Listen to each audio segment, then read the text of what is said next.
I'm Tanya K. Perry. And I'm Rob Leckrone. With NewsWrap, a summary of some of the news in or affecting LGBTQ communities around the world for the week ending May 18th, 2019. 748号解释施行法草案修正通过。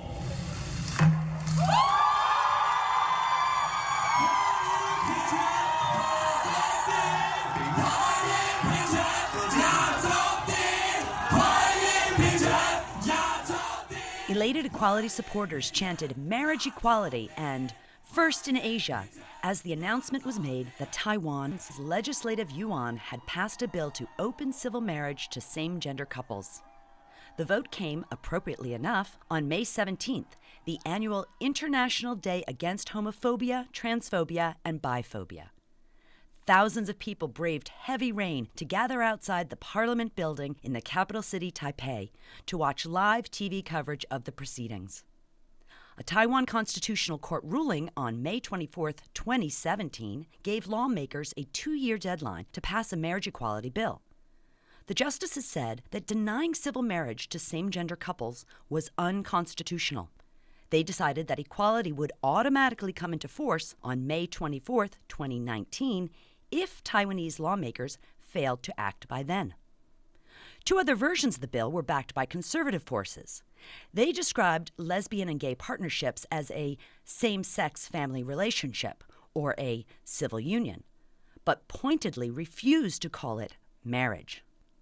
The government's bill was the most progressive of the 3 and includes the word marriage. It prevailed by a comfortable margin of 66 to 27. President Tsai Ing-wen has been a strong marriage equality supporter and tweeted that, "We took a big step towards true equality today and made Taiwan a better country." However, rather than including same-gender couples in the civil code, the measure creates a new law that essentially does the same thing. But it allows married lesbian and gay couples to only adopt each other's biological children.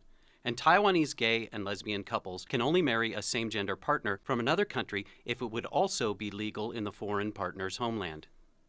It's been a long and bumpy struggle for equality advocates in Taiwan following the Constitutional Court victory 2 years ago after a protracted legal battle over marriage rights.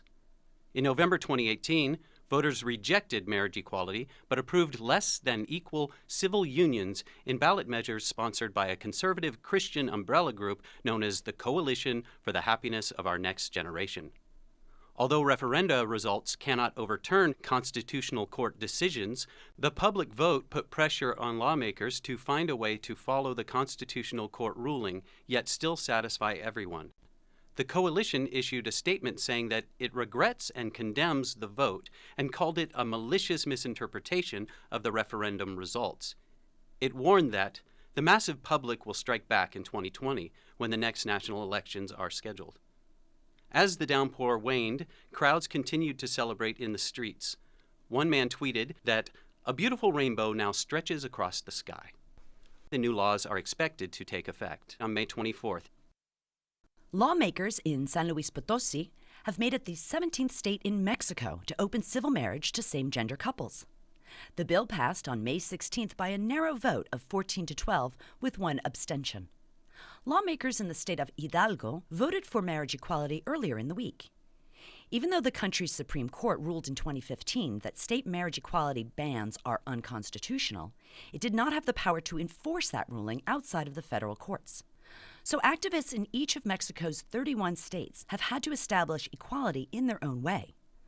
Some have made it happen legislatively, others through a state high court ruling, or through an executive branch administrative decision. Queer Mexican couples were first allowed to marry in the Federal District of Mexico City in 2009. Activists continue to chip away at marriage bans in the remaining 14 states. Queer couples in those states can only marry by getting what's called an amparo, or injunction, from a federal judge.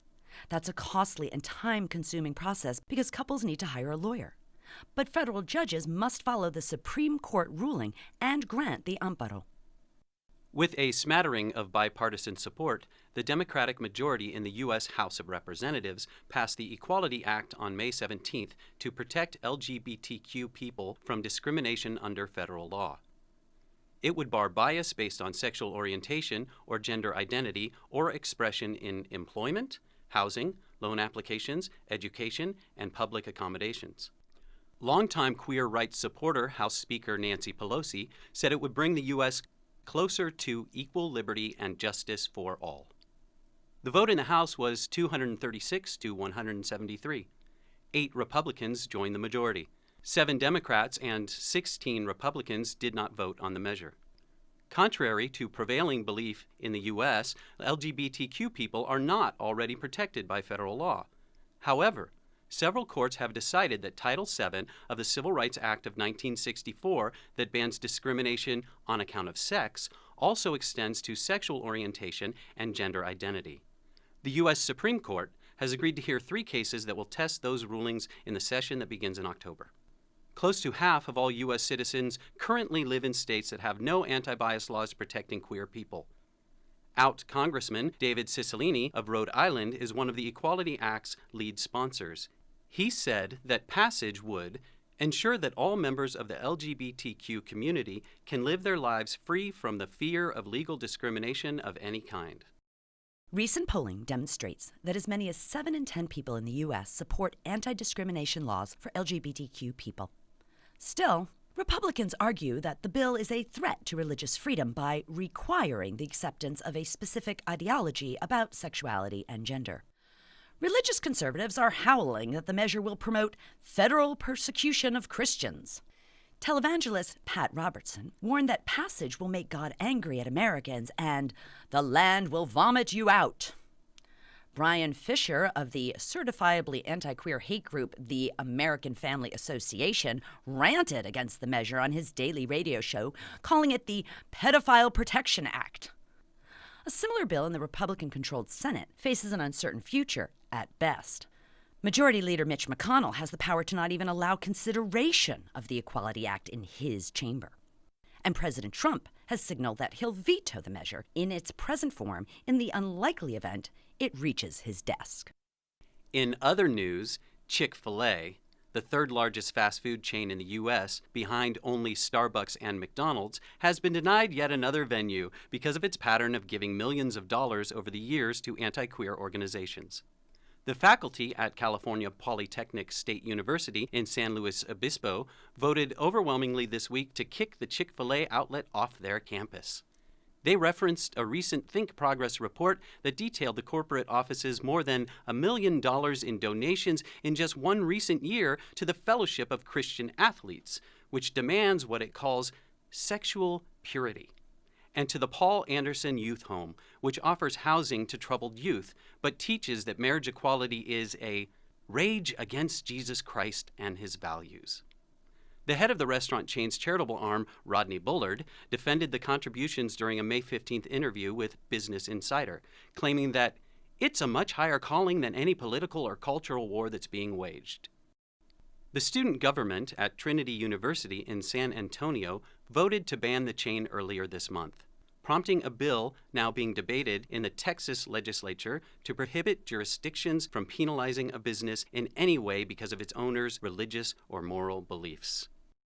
And finally, Australia has been embroiled for several weeks in a controversy involving star rugby player and Pentecostal Christian Israel Folau. He's been under fire for anti-queer statements, including retweeting an image claiming that hell awaits homosexuals. He's lost millions of dollars in sponsorships, and on May 17th, he was officially fired by the Australian Rugby Association for a major breach of the Professional Players Code of Conduct. The former Mormon of Tongan descent is standing his ground and continues to urge LGBTQ people to repent for their sins. He can still appeal the association's decision. But in happier Australian sports news for LGBTQ people, Andy Brennan has become the first pro soccer player in Australia to come out as a gay man. He did it through an Instagram post on May 14th, writing that he worried about how it would affect his family, friends, and teammates. But he said that the support of the people around me has been so great and helped me to get to the final step, being completely open. Being open is the best way for me to feel most comfortable and be myself. So he added, carry on. That's NewsWrap, global queer news with attitude, for the week ending May 18th, 2019. Follow the news in your area and around the world. An informed community is a strong community. NewsWrap is written by Greg Gordon with Lucia Chappelle, produced with Brian DeShazer, recorded at the studios of KPFK Los Angeles, and brought to you by you. Help keep us in ears around the world at thiswayout.org, where you can also read the text of this newscast and much more. And now you can listen to NewsWrap each week by subscribing to our This Way Out radio YouTube channel. For This Way Out, I'm Tanya Kane Perry. And I'm Rob LaCrone.